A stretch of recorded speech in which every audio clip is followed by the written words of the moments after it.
চেরির happy birthday. চেরির জন্য cake বানিয়েছি, balloon এনেছি, অনেক মজা করেছি আমরা। গুড মর্নিং চেরি, আজকে তোমার হ্যাপি বার্থডে। তোমার জন্য কেক বানাবো এখন। চেরির বার্থডে কেক বানানোর জন্য কি কি উপকরণ লাগবে দেখিয়ে দিচ্ছি। এখানে আমি নিয়েছি ক্যাট ফুড, একটা নিয়েছি পাউচ ফুড, আর এই চকলেটটা ডেকোরেশনের জন্য। ক্যাট ফুডটা প্রথমে আমি ব্লেন্ডারে ব্লেন্ড করে নিব। ক্যাটের বার্থডেতে নর্মাল বার্থডে কেক আনলে সেগুলো কিন্তু আমরা খেতে পারি, ক্যাট কিন্তু খেতে পারে না। তাই আজকে আমি চেরির জন্য স্পেশাল বার্থডে কেক বানাবো, যেন চেরি সেটা খেতে পারে। আমি কিন্তু চকোলেট ফ্লেভার পছন্দ করি। চকোলেট কেকই বানাবে আমার জন্য, বেশি করে চকলেট দিবে। আচ্ছা ঠিক আছে। প্রথমে ক্যাট ফুডগুলো গুঁড়ো করার জন্য ব্লেন্ডারে দিলাম। প্রথমবার করার পর পুরোপুরিটা হয় নাই, তাই আরেকবার ব্লেন্ড করব। এবার কিন্তু খুব সুন্দরভাবে ব্লেন্ড হয়ে গেছে ক্যাট ফুডগুলো। এটা হলো চেরির সবচেয়ে পছন্দের পাউচ ফুড, আর এই দেখেন ক্যাট ফুডের গুঁড়া। এখন পাউচ ফুডের প্যাকেট থেকে সম্পূর্ণ খাবারটা ঢেলে নিব এই প্লেটে। চেরি আবার দৌড়ায় আসছে দেখার জন্য যে কি করতেছি। এখনো কেক বানানো হয়নি, কি করছো এতক্ষণ ধরে? আমি তো ভাবলাম কেক হয়ে গেছে, কেবল তো শুরু করছো। দেখি একটু খেয়ে দেখি। আমি চেরিকে বুঝাচ্ছিলাম যে এখন খাওয়া যাবে না, আগে কেকটা বানাই, এগুলো খেয়ে ফেললে কেক বানাবো কি দিয়ে। চেরি কিন্তু এমনিতে অনেক লক্ষ্মী একটা বাচ্চা, ওকে কোনো কিছু বুঝালে ও সেটা বোঝে আর দুষ্টামি করে না।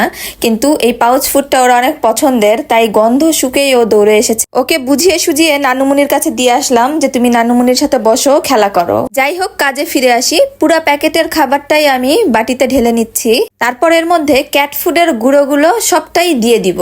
যতটুক পরিমাণ পাউচ ফুড নিবেন ততটুক পরিমাণই ক্যাট ফুড গুঁড়ো নিতে হবে। চাইলে ক্যাট ফুড গুঁড়োটা একটু কম নিতে পারেন।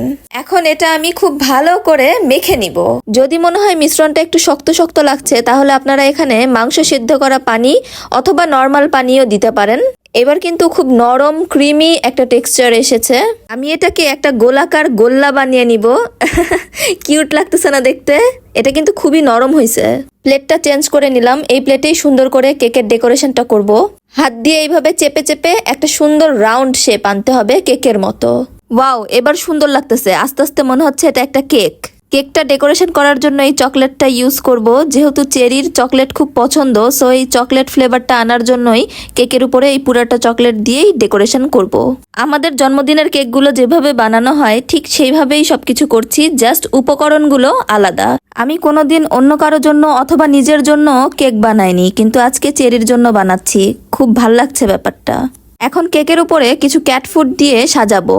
এভাবে একটা একটা করে ক্যাট ফুড দিয়ে পুরো কেকটা সুন্দর করে ডেকোরেশন করে নিব। চেরি এই কেকটা দেখলে অনেক খুশি হয়ে যাবে। আপনাদের কাছে কেমন লাগছে কেকটা অবশ্যই জানাবেন কমেন্টে। আমি একটু দেখে আসি মাম্মার কেক বানানো হলো নাকি। চেরি এসেছিল কেক দেখতে, কিন্তু চেরিকে বলেছি এখন দেখা যাবে না, সারপ্রাইজ। চেরির নানুমনি আবার চেরির বার্থডে উপলক্ষে আজকে বিরিয়ানি রান্না করছে। সুন্দর বিরিয়ানির ঘ্রাণ পেয়ে আমি তো সাথে সাথেই খেতে বসে গেছি।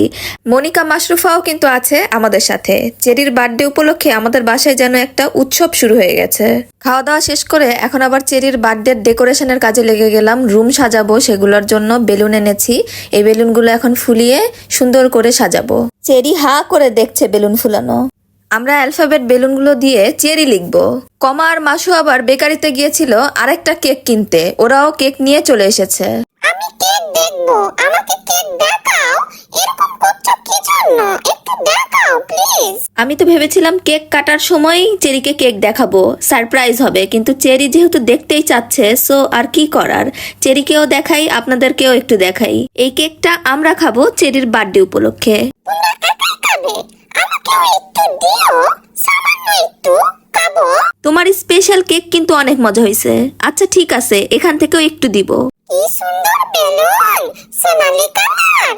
এই বেলুন দিয়ে মাম্মা আমার নাম লিখবে। চেরি চেরি, আমার নাম চেরি।